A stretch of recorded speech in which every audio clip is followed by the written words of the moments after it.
Soraya, 102. 102. How are you? I'm doing all right. How about you? I'm doing good. So, it's time for another album focus.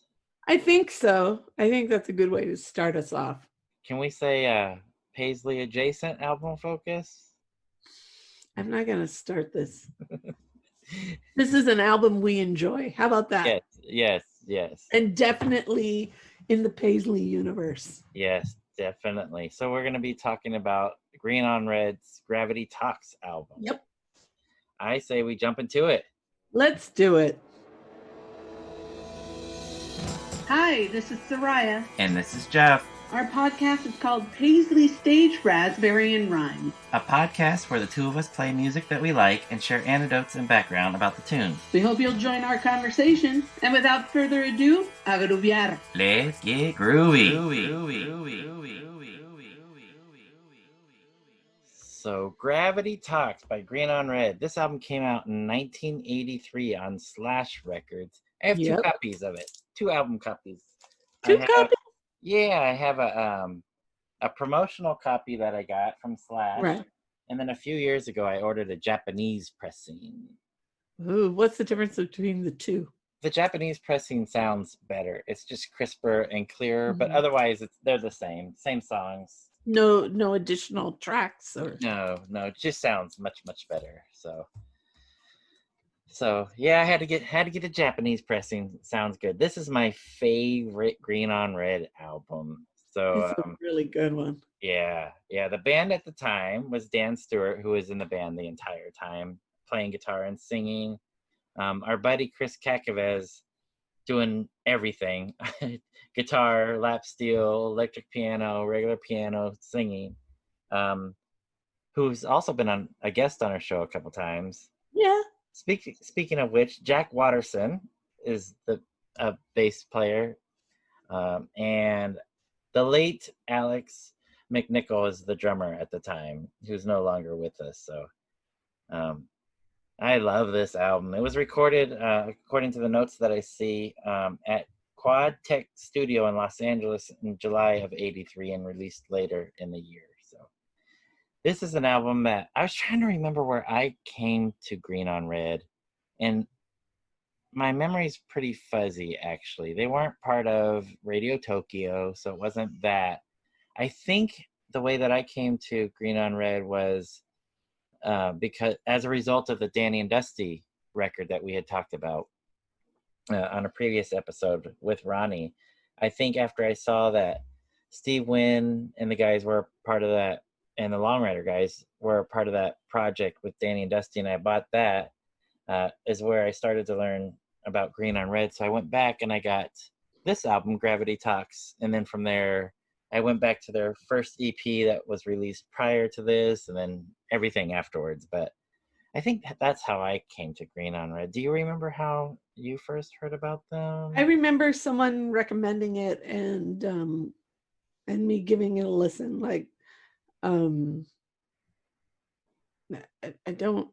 trying to remember who it was that recommended it, but it was one of those things where I listened to it and I liked it, and I listened to it a lot, before bringing other people into, that audio universe. Yeah. This one has a lot of songs where I think they really grab you. We decided we were going to pick a couple songs like we do and talk about the songs, and I had a hard time narrowing it down to 2. But a lot of these songs I think really grab me personally right away. So okay, so can I just share something weird? I don't know if you found it as well, but somebody has on YouTube posted a video that was recorded for Gravity Talks, the actual track. Oh, yes. Have you seen it? Yes, that's a fun one. Okay, but did you read the notes? No. For it? No. So I'm sorry, I'm just trying to pull it up because I wanted to read it. Okay, so somebody named Michael Johnson said, The woman sitting under the tree at the beginning is Marianne Williamson, presidential candidate and motivational speaker and author. What? And then he says, the man in the white wig is me. And we shot this back in the 80s at Descanso Gardens. What? Yes. So when I read that, I watched the video again and I said, well, get out of here. It's pretty interesting. And sure enough, and I'm wondering if it's the same, that because she's dressed in period garb, as you know. Yeah. She's obviously Newton. But Yeah. but I'm trying to figure out if she's the same gal in these really groovy go-go boots and outfit at the end. Huh. Like dancing with Newton. And like I've watched it a few times and I think it's the same person, but I'm not sure. But how you like them apples?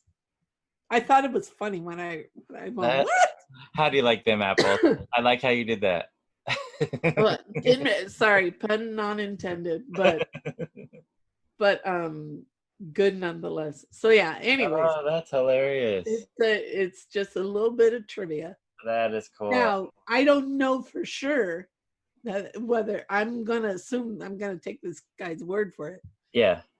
But anyways, but we didn't pick Gravity Talks. We picked different tracks. Yeah. But that is a great opening track for sure. Yes. I love it's on that song, Dan's vocals and Chris's organ. Chris's organ. Yeah. It sounds so weird saying that. Sorry. Or Chris's piano, but the organ played by, no, it sounds worse that way. Okay, let's just move on. Chris Kakavas, he's on fire on this track, and I love that piano. Yeah, me too. But you didn't pick that song. Neither one of us picked. What song did you pick? What's the first one that you want to play? Okay, so how about let's play, it's track 3. 5 Easy Pieces. Ooh, that's a good one. Man, the guitar on this track is insane. And I think it's like you said, this album has, 13 tracks? And they grab you. Literally, they grab you from the beginning. And this is one of my favorites on the album. 5 Easy Pieces.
love that song. It's wild, man. And then just now as you're playing it, all I can hear is that really groovy piano, and Yeah. it's really good. Yeah. Really, really good. And I like Dan Stewart's vocals. I always Yes. have. And there's just a lot of grit behind that. I like this song a lot. Yeah, and I think it's a great pick to start because it definitely has that green on red Americana feel to it. Yeah. It captures everything that they are in that one song, I think. Oh, I'm with you. Yeah.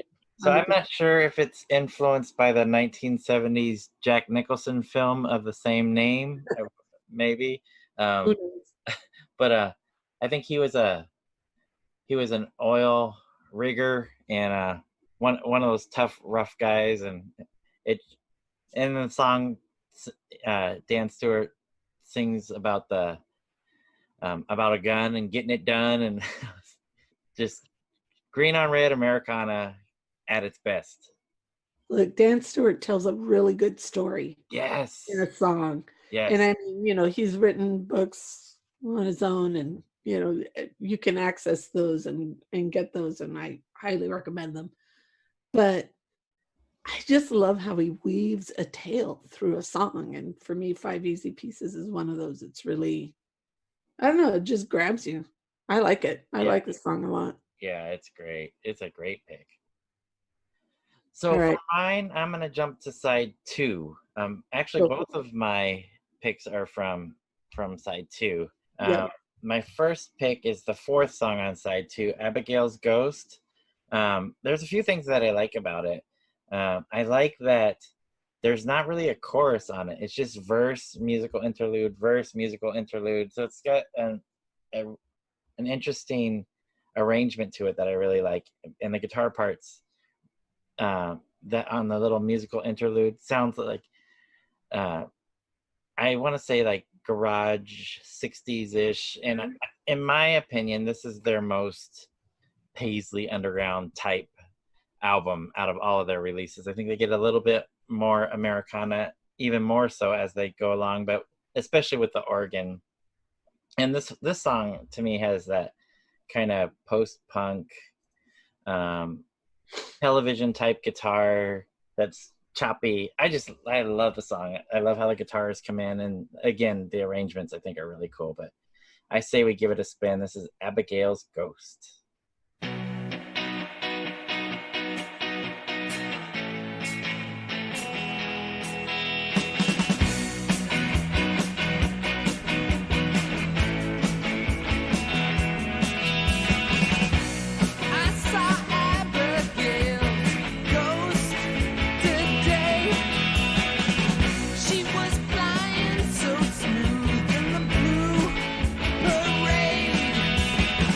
Seems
What do you think of that guitar part? Or those guitar parts, I should say. That song is so stinking good. It is good. I was doing a little bit of research online, and apparently there's a band called Abigail's Ghost that came out in 2003. I have no idea who they are, except they came out of Berklee School of Music. But I would imagine that maybe they were Green on Red fans. Hey, that wouldn't surprise me. No. I think there's lots of us Green on Red fans out there. Oh yeah, 100%. So what about your second pick? So my second pick is a song that I like, and recently it's been a minute. Steve Wynn did a really neat acoustic version of this, like a very, very stripped down version of it on one of his medicine shows. Oh. I believe that was the last time I heard it. Wow. And it's just a very good song, and I liked it. So I mean, I still do. But when I heard Steve Wynn strip it down and play it, I really, really liked it a lot too. That's what you're here for. You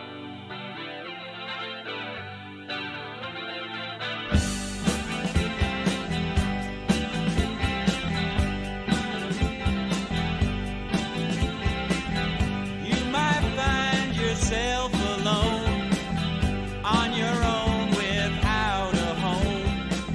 Then you can find yourself a friend, and you can keep him till the end. That's what you're here for, to hold to your heart. Gotta start living, don't tear yourself apart.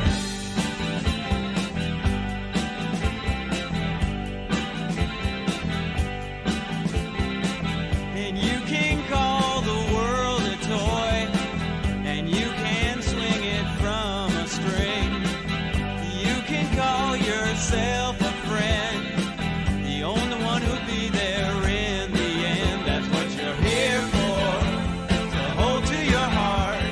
Gotta start living, don't tear yourself apart.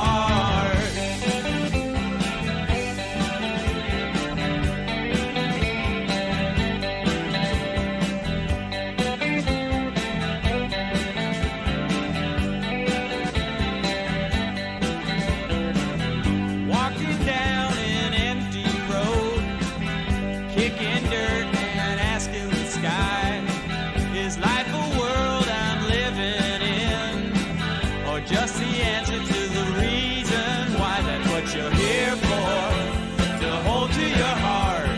Gotta start living, don't tear yourself apart.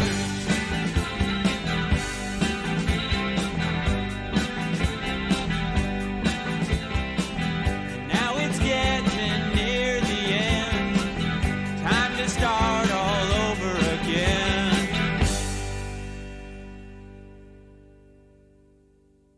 Chris Kakavez on lead vocals.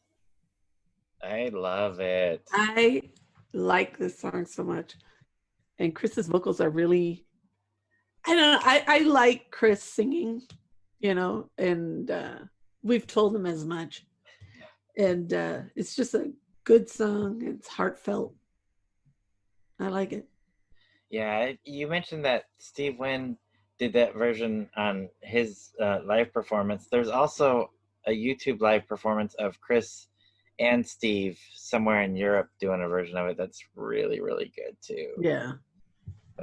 Yeah, great song. I love it. Thank you for picking that one. Yeah. What's your final pick? So final is a good word to use because it's the very last song on the album, the last song on side 2, which is Narcolepsy. I had no idea when the album first came out what narcolepsy even was. So I learned what narcolepsy was from Green on Red. And the songs that we've picked so far are in the 2 to 3 minute range. This one's 5.5. It's a little bit more mid-tempo than the songs that we've picked so far. So we're going to end with Narcolepsy. So hopefully nobody falls asleep during it. I don't see how you could. It's a great song, but I really like the tune, and I figured it had a different vibe than Abigail's Ghost, and I wanted everybody to hear a different side of Green on Red. So we're going with Narcolepsy.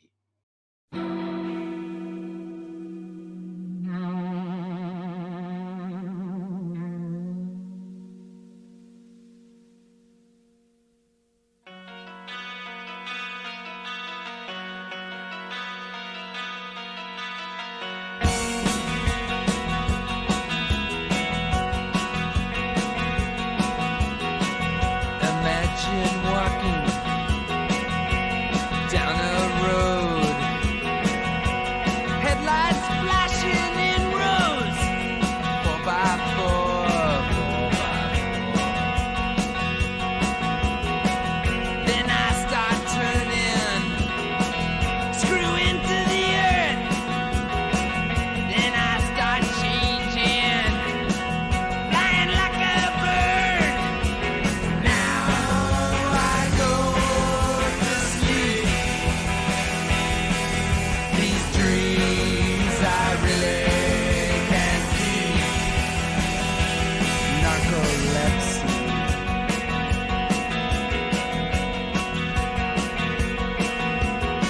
So you shrug your shoulders and you flash a grin, and you say to yourself, man, just what kind of bar am I in?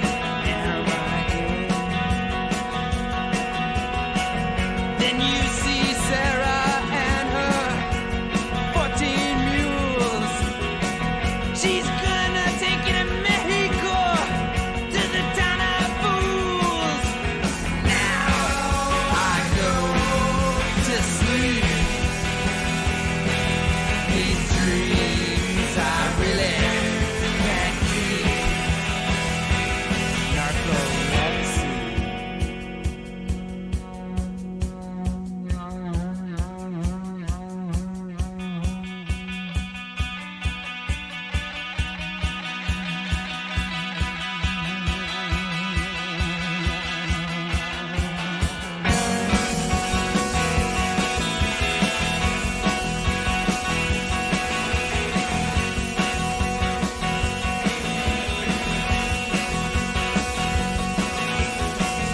So you really smile, a big wide grin. I think I've figured out what kind of bargain I'm in. I turn my face down into my drink. I see the reflection. Man, what I think. Now I go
how you end an album.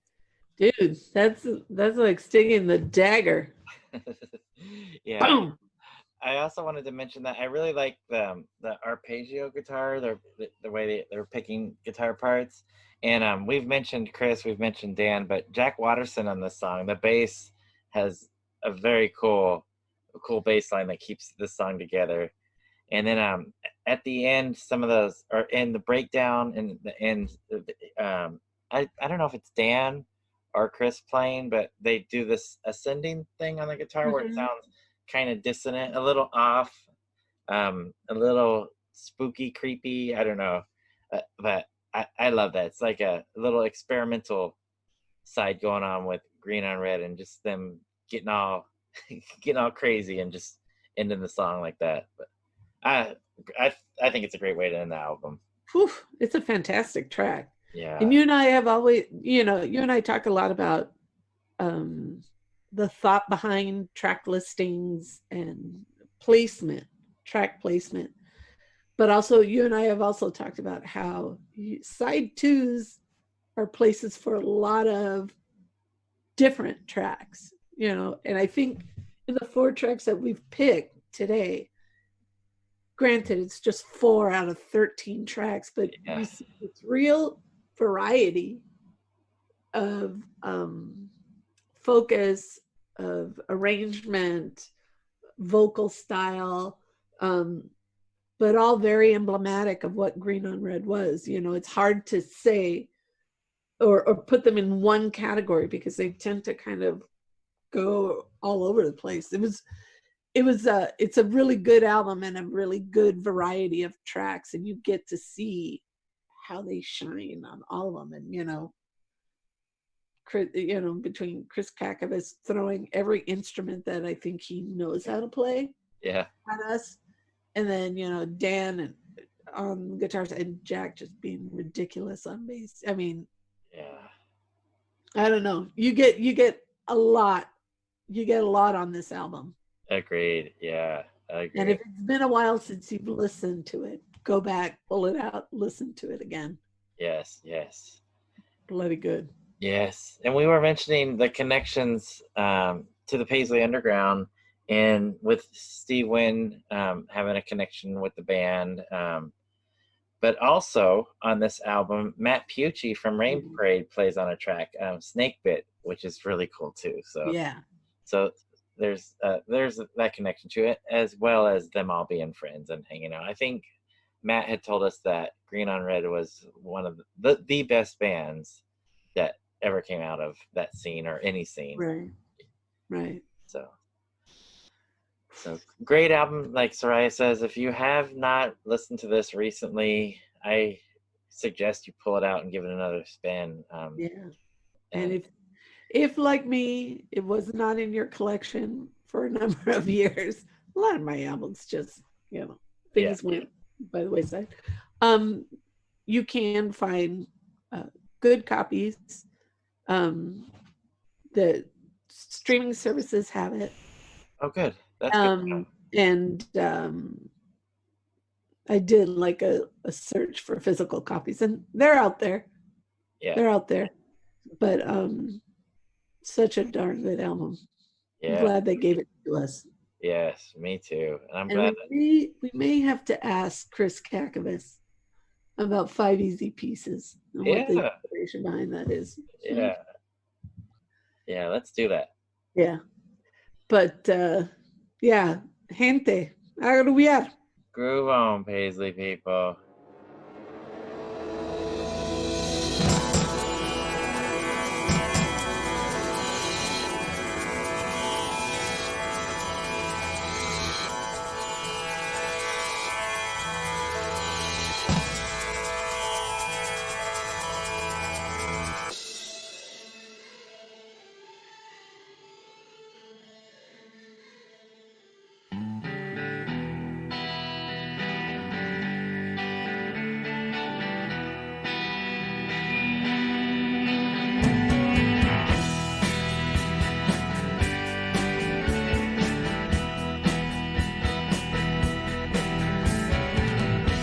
Touched fire, but I felt ice.